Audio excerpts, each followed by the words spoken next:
Hi friends, I'm Emily. This is No Expert, and today we're making date squares.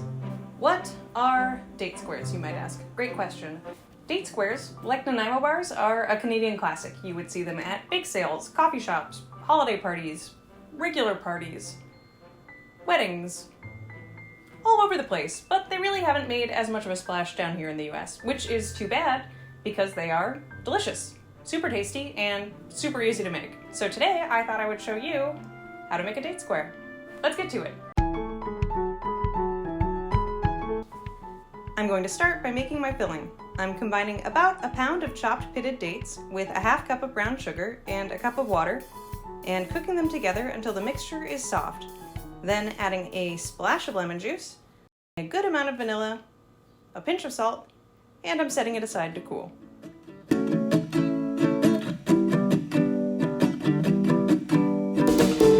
If you're not a person who's really into sweets, you can obviously take the sugar down a little. If you want, you can counterbalance it with a little lemon. I thought that was nice. I also add vanilla, which is in my original family recipe, but not a lot of the ones online. So really it's up to you. Play around with it. Why not? You could do a lot of things with this. I'm just giving you the basics. You'll be fine. Next, I'll make my oat mixture, which will serve as both the base of the bar and the crumble on top. For this, I'm combining a cup of flour, a sprinkle of baking soda, a pinch of salt, a cup of butter, a cup of brown sugar, and 2 cups of rolled oats, all mixed together so we get a nice crumbly crumble. I'm going to press half this mixture into the bottom of a greased 8-inch pan. Actually do as I say, not as I do here, because I accidentally used a 9-inch pan and had to make more crumble. I'm going to press half that mixture into the bottom of a greased 8-inch pan, pour my cooled date mixture on top, crumble the other half of my oat mixture on top of that, and bake at 325 for 35 to 40 minutes until it is a lovely golden brown. And voila! Pleasantly salty, not too sweet, tasty and delicious date squares. Let's give it a shot.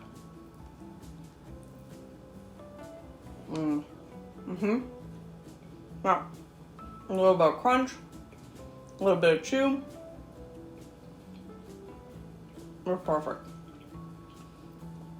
Salty, buttery, a little chewy, a little sweet, a little bit of a crunch with the oats, and the crumble has a little crunch.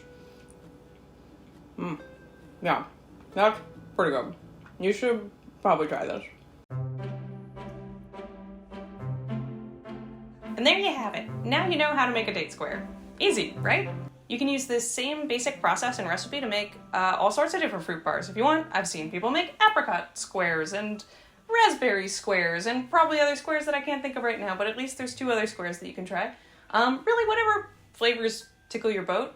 No, I'm Emily. Thanks so much for being here. This is No Expert. If you like this video, why not like and subscribe? You could do that.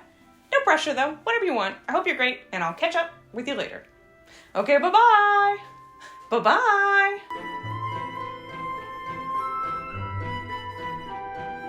Okay,